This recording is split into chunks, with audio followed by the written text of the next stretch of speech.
If you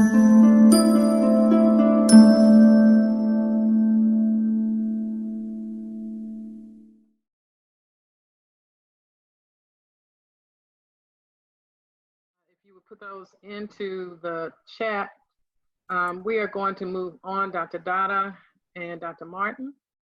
And we're going to extend the time a little bit, so don't feel like you have to rush.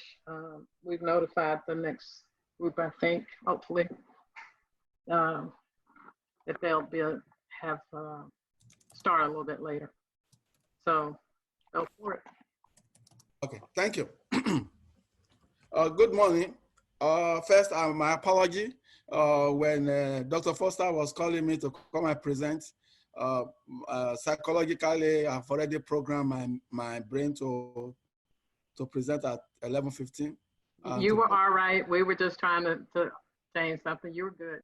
Okay, okay. Plus, we always tell our students in senior design that they must dress professionally. I haven't put on my tie then, so I have my tie on. So, all right. So, the Dr. Martin and I, we both teach senior design. I've been teaching the class since year 2012 when I joined Prairie after about almost 30 years in the industry. So Dr. Martin joined, become the co-professor with me for the senior design in the fall of 2019. So the way we structure our senior design class is that they will give a presentation in the fall, which they did in November 23rd, and then they continue the course in the spring of 2020. So it's always two semesters course. So as you all know, in the fall, everything was normal. Normal has to be redefined in this situation. It was a face-to-face senior design presentation, and the challenge is that we are going to have external evaluators. The external evaluators are experienced people in the industry, and some of our alumni who have been very, very, very supportive of our program. So now we started the semester in spring, and things were going fine until February, March.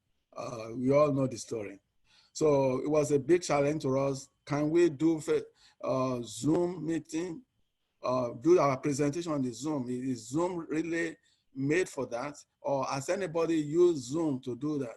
So we kind of scratch our head and say, oh no, how do we go from here? There was nothing out there. You know, I checked, at least from my perspective, I couldn't find anything that really mimic the face-to-face presentation of our senior design to transit it to Zoom. So, you know, we decided to look around and see who else has done this. And some of the departments, they are very hesitating, in peer review, to do the senior design the traditional way. But we took up the challenge, both Dr. Martin and I, that we are going to do it. We initially were thinking that because we want to mimic I'm going more because Dr. Foster said we have all the time in the world.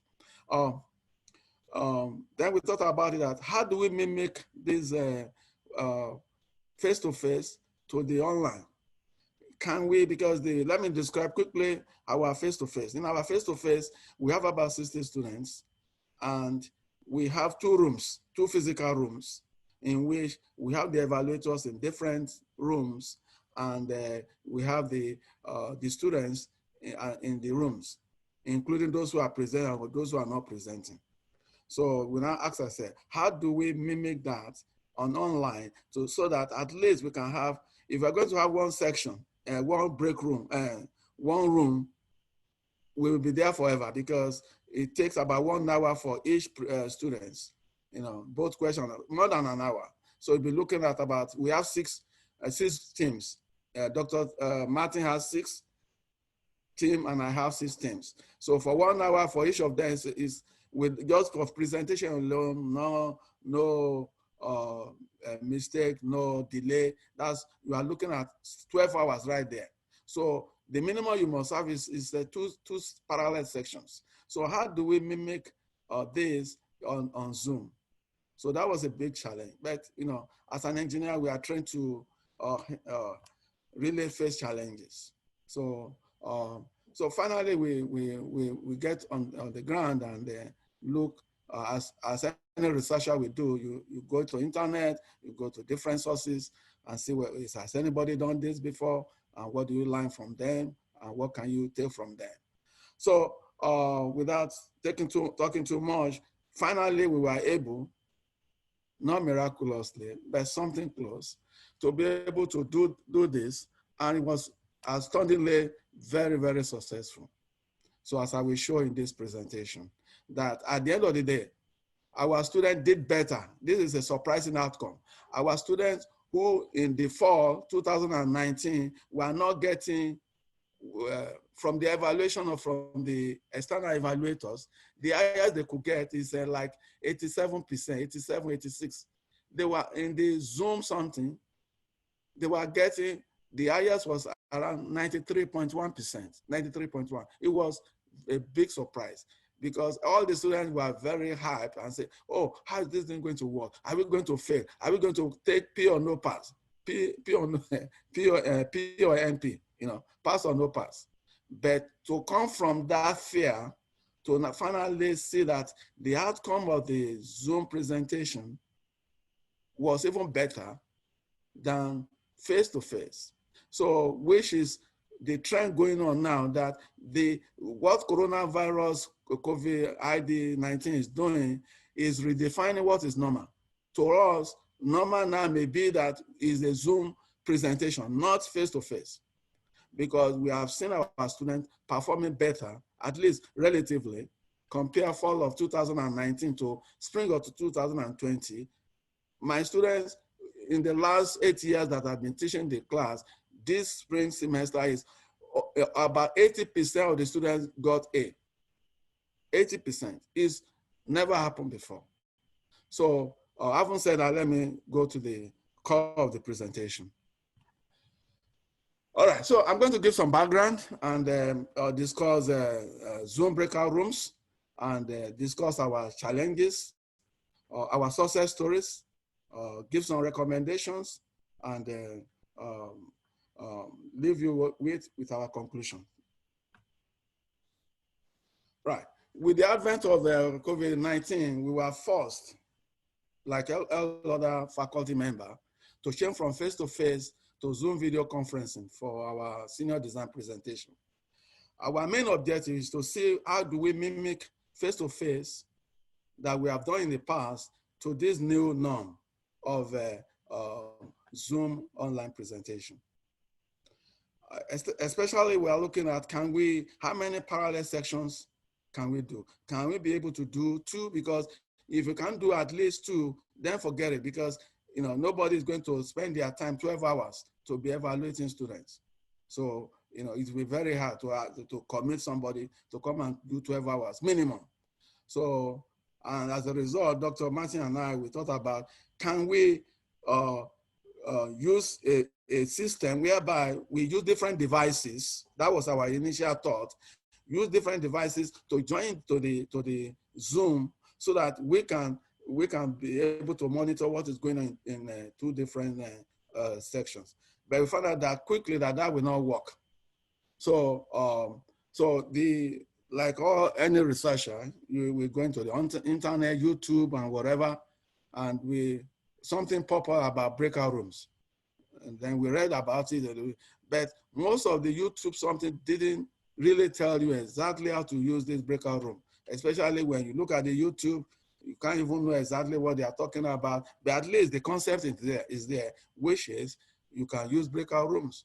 So with that, we engage our graduate students like biologists do. They use monkey to see what, before they do anything on human being, they use monkey or whatever, or mouse to try it out. So I'm not saying our graduate students are monkey. I'm just saying that we try so many ways to really see what will work and what will not work.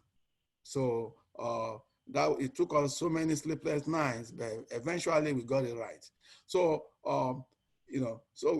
we by doing random search and all that, we're able to modify the breakout concept in Zoom to now take it, the functionalities that are in a system in Zoom, to now turn it to be able to use it for making our senior design presentation a mimic of the face-to-face presentation.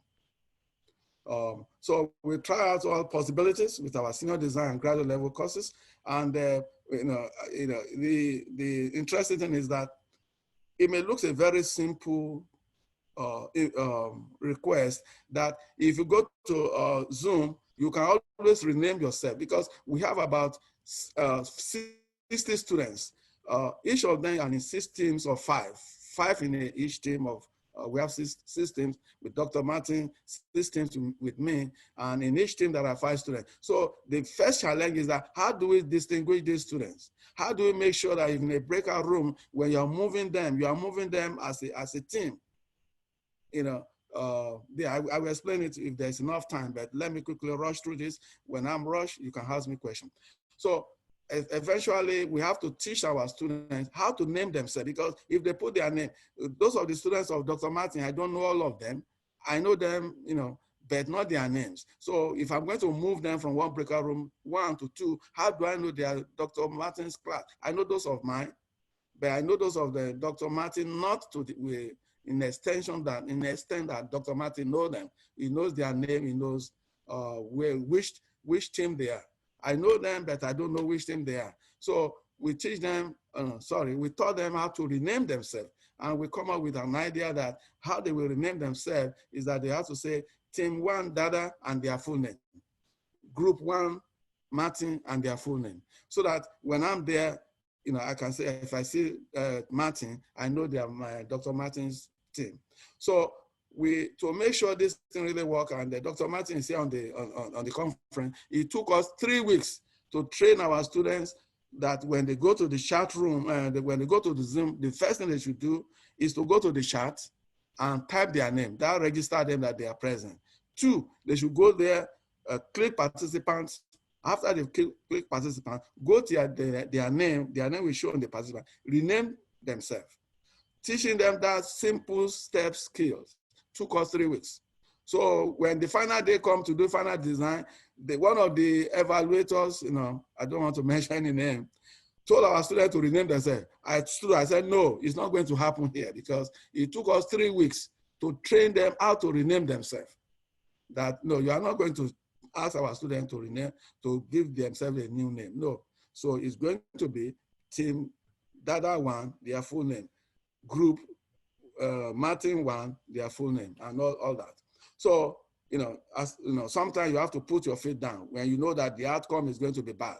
So you have to say, no, it's going to be my way, because I know your way will not work and it's going to be a disaster. All right. So, we use it for, after we've done a dry run, to make sure that before the final presentation on the 25th, because there's no room for failure. Because if our senior design presentation on the 25th failed, how will our students graduate? How are we going to reconvene to get people to come and evaluate them? There is no room for, it's a 0 tolerance. So with the dry run on the 18th, it came out very well.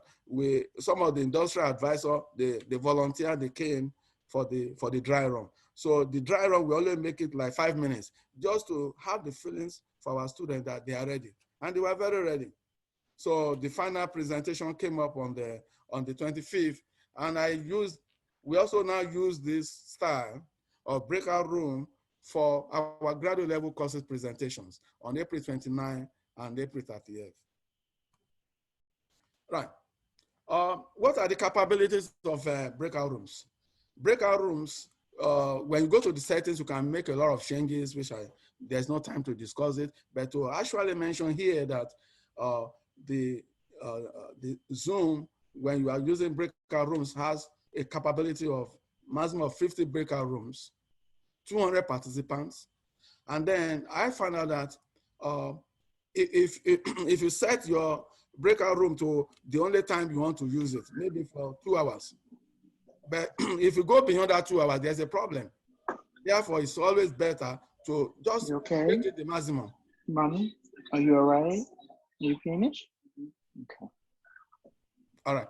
So there's also the capability of broadcasting up to 60 seconds. That is, you as the host can type some messages, and it will be broadcasted to all the breakout rooms consecutively, and not consecutively, concurrently. And also there is possibility to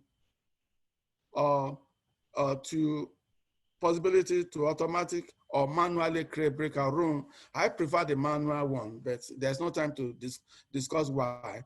Then there's also an automatic and manual way to assign participants to breakout rooms.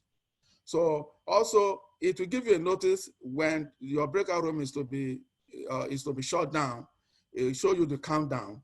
So normally it's 50 minutes, 60 minutes, 40 minutes. It's better to make it as high as possible so that you have enough reaction time to wind up. So I usually we set it as 120 seconds. What are the challenges? Only hosts can move from one breakout room to another. That I found out that very challenging because Dr. Martin and I, we are teaching the course together, but we have 2 different teams. So it is we thought that co-hosts should have the same privilege as the host, but we found out that it's not. The co-host cannot move anybody from the breakout room. So it leaves only one person to do it. But if something happened to that one person, that was my greatest fear. I said, I'm the host. If something happened to me, what will Dr. Martin do? So that's it's a negative for Zoom, but it's fine, you know. So only the host can move participants from one breakout room to another. Only the host, you know, can move participants. And once the participants have been assigned a breakout room, they cannot move to any room. They are only assigned to that breakout room unless the host move them to a different room. So all what they could do is that they can only move from the breakout room to the main room and vice versa. The co-host does not have many of the host controls. Dr. Martin and I will try it. I try to give him some control. I will, you know, then I go there. I will override him. So and I will ask him, Dr. Martin, why don't you override me as the host? He couldn't. So the co-host cannot override the host. So well, sometimes may be good, but sometimes the co-host and the host should have almost equal rights. But unfortunately, that is not the case. The most challenging that really, for me, I learned it very late, and I only learned it on the day of the presentation, on the 25th, that breakout rooms is not automatically recorded because I set my my settings to automatically record. So in my brain, I thought that, oh, everything is recording. Breakout room, main room. Oh, guess what? And I got the greatest surprise of my life. You know, towards the end, I realized that breakout rooms are not recording. So I notified Dr. Martin, but it's too late, you know. So, but the other ones, towards the end, we recorded the breakout rooms. So that's something that Zoom has to work. So it's unfortunate, but at least we have the main room recorded. So, and the other thing that we found out is that once the host or the co-host leave a breakout room, if the host or the co-host starts the recording, once he or she leaves the room, recording stops. That's something that we also found out on the day of the presentation. But fortunately, nobody is going to sue us for not recording. So you know, it's a choice to record. But the main room is recorded. It's automatically recorded. So now the worst part is the very day on the 25th when we have the senior design, we got the greatest surprise of our life. I thought that Prairie has the commercial version because when you go to the Zoom, it asks you about your settings, all that. I saw, breakout room, 200 participants, 200 participants, 50 breakout rooms. I was working with that set of mind, and we invited not only our junior and senior students. So overall, we invited close to 200 participants. Close to 200 participants. Our students, the senior design alone is 60. The evaluator about 15 or 20, let's call it 15, making it about 75. And then we just invited the other people, other faculty members, please come and join us. We have 200. Guess what? That day on the April 25th, I was surprised. Everybody came that we invited. Almost, I was surprised, even the junior and the senior. I thought that they will not many of them will come. They did, they came in big number. And guess, when everything went, we are over the capacity, 100. So some people, some of our evaluators cannot even get into the Zoom. And the first thing I asked myself, what is wrong? Why can't they enter? What is going on? I was so disturbed, you know, I freak out. Only to find out that we are over capacity. And it was at that point we know that it's 100 participants is the limit. So then I went to the setting and I look at, oh my God, they have put it, Prairie is trial version. I said, oh my God, why did it? I never thought, maybe as an engineer, I should have think of different scenarios. Suppose Prairie doesn't have this, that, but you know, I made a mistake. All right, so the worst thing is that I was the host, I was also kicked out of the room. I was kicked out. So I had to call Dr. Martin, look, I've been kicked out. So we got the worst coming out of, coming in front of us. But fortunately, I went, the funny part of it is that I went to, when I finally got into the room, I begged some of the students to leave the room so that we can reduce the capacity. Some flatly refused. They said, we are not leaving. We are not leaving. And I understand. We invited them. When you invite somebody and you announce them to leave, you know, it's not nice. So, but I know in human relationship, if you tell somebody to leave, they don't do what you want, go to another person. You'll be lucky somehow. So I was lucky, we were lucky. We went to other people and we begged them, please come back a few minutes and you'll be readmitted. So anyway, we learned in a very hard way that the capacity is 100 and Prairie doesn't have commercial version of Zoom. It's a trial version. All right. So what are the other challenges? Participants, unless they are prompted, they don't know how to move from room to the assigned breakout room and vice versa. And what they have to do is that we keep telling them, just look for the breakout room, click it, and then you will see a sign say move to. Then you move. Now, also another challenge is that the broadcasting on the Zoom is only typewritten instructions, which is only flash for less than 60 seconds. So what I do is I always tell people, please be on the lookout, look at your screen. You're going to get a broadcast, that is information. Also, as I've mentioned, our students find it very difficult to rename themselves. It took them 3 weeks, but fortunately, when they got it, it was like easy. They immediately, when they get to the Zoom, they know the first thing to do is go to the chat, type their name, go to participant, click a participant, go to their name, change their name. So these are the other challenges with Zoom breakout room. Setup of pre-assigned breakout room is very, very difficult by email addresses. You know, Zoom said that, oh, you can pre-assign room using people email addresses, which you can see from my right screen. You can see various room and breakout room where you see some email address. But the other aspect of that is that if you go to another breakout room, it leaves those email addresses there unless you are watchful, you won't know. So, participant, the other thing is that the participant must join Zoom via their registered email addresses.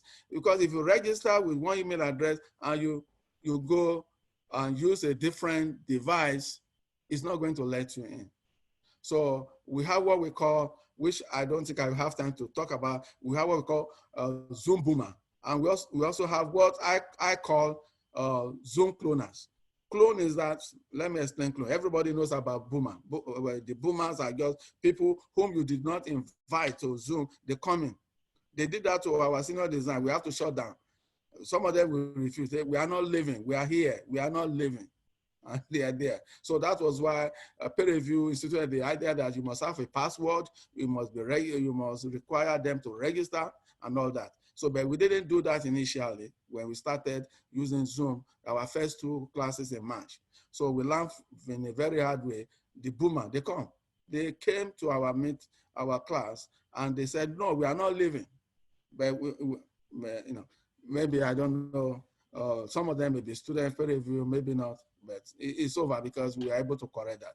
So, the clone, the Zoom clone are people whom you send you send an invitation to, they register, and Zoom send them a link, and then they use different devices. They can come in 3 or 5 ways. They are the same person. It's the same person. The same person clone himself. That is cloning. When the same person comes into the Zoom using different devices, in that devices is using the link that Zoom sent the person, and is now using 3 or 4 or 5 devices. Is cloning. And then there's a problem with cloning, so which with time permits we can discuss. So anyway, Zoom does not also assign participants automatically into their pre-assigned breakout room, because we thought that we can use breakout room, set the email addresses, and when the student come in, they're already in their room. It's not possible. That was yesterday. I sent an email to Mr. Timothy Cole that, he said we are going to go to our room. How do we go to the room? Because I know there's a problem with going to the room. But maybe he was busy. Maybe he didn't reply me. But I was afraid that what is going to happen today? Where am I? Which room am I going to?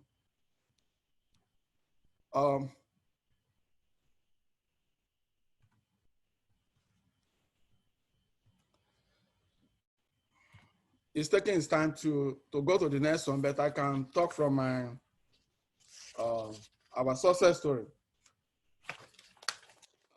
My screen is not moving, but I've told my student that expect or unexpected when you are making presentation on Zoom. It's still not moving. All right, since it's not moving, I'm going to talk from my hard copy. Let's see. Let me try again. It's not moving. All right. Well, let me try again. Okay, it's moving. All right. So we already, what just happened to me in a few minutes is exactly one of the things you have to deal with when you are using Zoom. But we already anticipate that scenario, and we told our students, look, the fact that you have your internet, you lost internet, your computer, break, crash or whatever, is not an excuse for you not to finish your presentation. All what you have to do is you print out your presentation before you go to the Zoom meeting. Print it out so that if you lose internet, if your computer crash, you are still on the top. You can present. And then what you have to do is call one of your team members on the phone and ask that team member who is in the breakout room to put you on speakerphone. Then you can continue your presentation. And that is exactly what I did for this one. I already printed my hard copy. And when Zoom is trying to mess me up right now, I have my hard copy. I wanted to present from that. Anyway, so it happened to our graduates and to our senior design students. 2 of our students, when they were presenting, Zoom kicked them out for no reason. I don't know why up to today. They kicked at least one female student, and she was almost crying. She called me and said, "Oh, I was kicked out of Zoom." I said, "Don't worry. What did I tell you when the unexpected happens?" He said, "Take your hard copy presentation and start presenting. Call somebody in the room who is your classmate, your teammate. Let that person put you on speakerphone." So she did that, and she finished her presentation from hard copy. So what's our success story? Our success story, we were able to successfully run a dry run of our senior design on April 18, which was very, very, very successful beyond our expectations. So that gave us a confidence that when we had the final presentation on the April 25th, it will be very successful. And it did. Very, very, very successful. Well, we translated this to some of my graduate students who have helped in trying out what works, what doesn't work. They also took a senior graduate level chemical process safety course, which they did their presentation on April 29 with Mr. Washington, Michael Washington, one of our most active alumnus. You know, it's always helping us. So he was there to look at that presentation to help our students, which he did. Also, we use it for another graduate level course, Innovation in Oil and Gas Exploration course. I was able to invite Professor Femi Babalola, who helped me to teach the course when I traveled to Nigeria last year. So he was able to come. He was an alumnus of University of Texas at Austin with a PhD in geophysics. So he also witnessed it, and he was he liked it so much that he spent 3 hours with my students. And then the good thing is that our Industrial Advisory Council for Department of Chemical Engineering and our alumni, you know, we have very active alumni group, and our advisory council members, very, very active, very, very supportive people. They came for we call them external evaluators, and they commended the outcome of the presentation as a very successful one, both of those of April 18 and that of April 25th. So also we received a very high commendations from the industrial advisory and our students and our faculty that Zoom should be the new norm for future senior design presentations. Our recommendations. This is not exhaustive, but it's just some of the things we think about. We are requesting making the suggestions that I don't know how much it costs. I've not got the time to do that. That peer review should subscribe to the commercial version. I don't know how much it costs. If it's too much, I don't know. Because the trial version is limited to 100 participants, or maybe 100 participants is good enough. But if I have known that it's limited to 100 participants, I would not have invited so many of our junior and senior, junior and sophomore students, because we invited them so that they can have the experience or watch their senior student presenting, so that will prepare them when it is their own turn to make senior design presentation. So if I've known it's 100 participant limited, I would not have invited all of them. I could have just invited maybe 5, maybe 10, which may not actually help a group of those students to prepare them for next year. Another suggestion is that Zoom itself has to do some reprogramming, you know, to discriminately kick people out when you read the participant capacity is bad. Especially I was kicked out. I was the host. That day I was the host. I said, oh God, my God, you know, kicking me out. I'm the host. Right now, I'm the only one who can move people from breakout room to another breakout room. So what are you doing? So they have to do reprogramming such that at least if they exceed the participant capacity, they should be able to give the host the control to decide who leaves the room. Yeah, also the broadcasting to the breakout rooms should be both by audio and typewritten to last more than 1 minute. Otherwise, if people don't pay attention, you send a broadcasting to them, they are not going to see it. So we also found out that they need improvement in recording breakout room sections.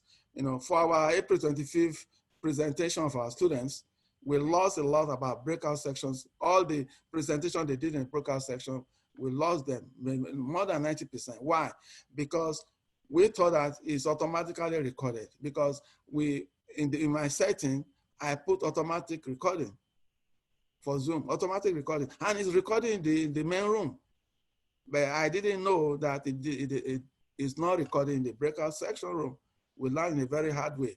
But what we know what to do now is that once you have any breakout room, give somebody the power, either as a co-host, to make sure they record. Because the other bad side of it is that if you are the host or co-host and you are recording in that breakout room, the moment you step out of that breakout room, recording will stop.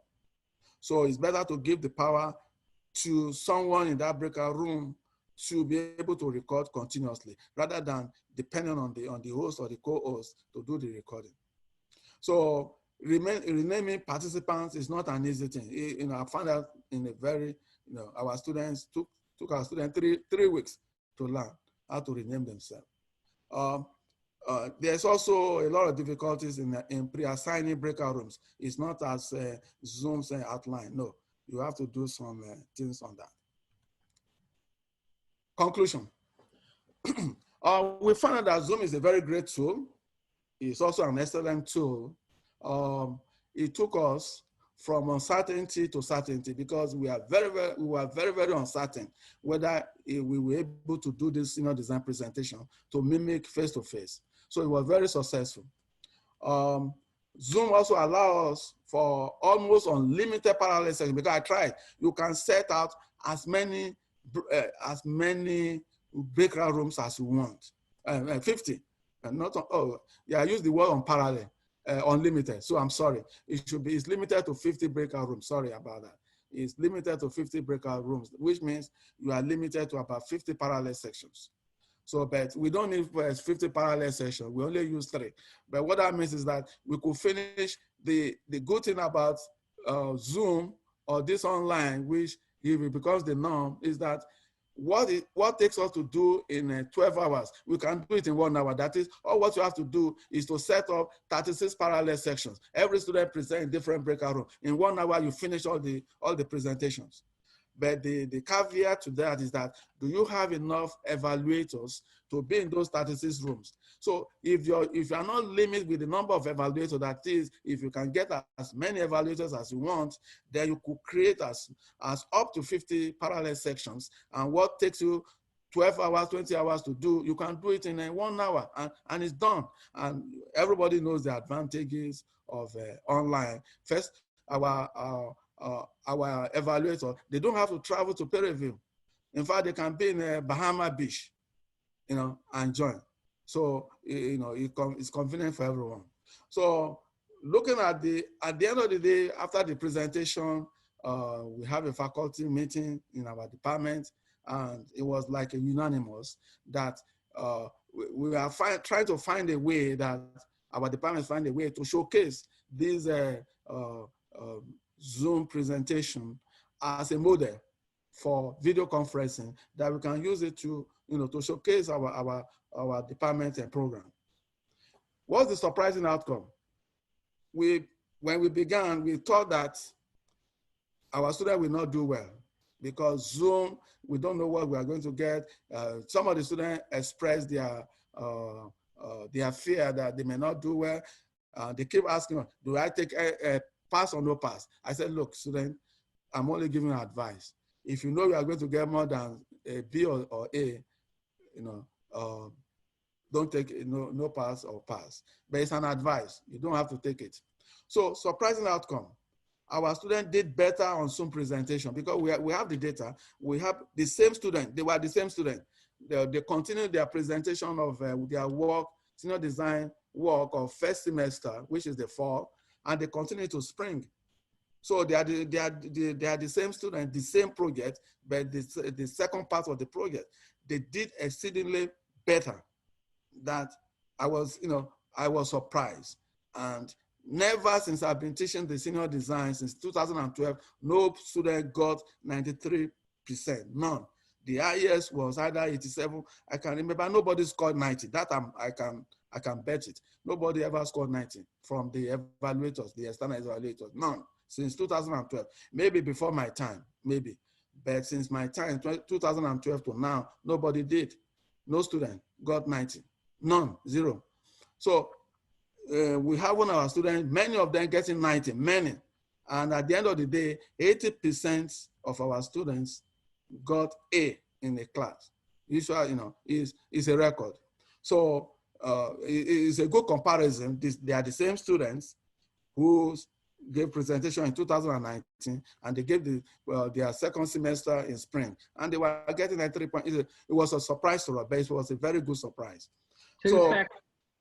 I'm almost done. So the evaluators for our senior design too, going forward, they prefer to have video conferencing rather than face-to-face presentation. Thank you. Thank you so much. I know that was a lot packed into a short period of time.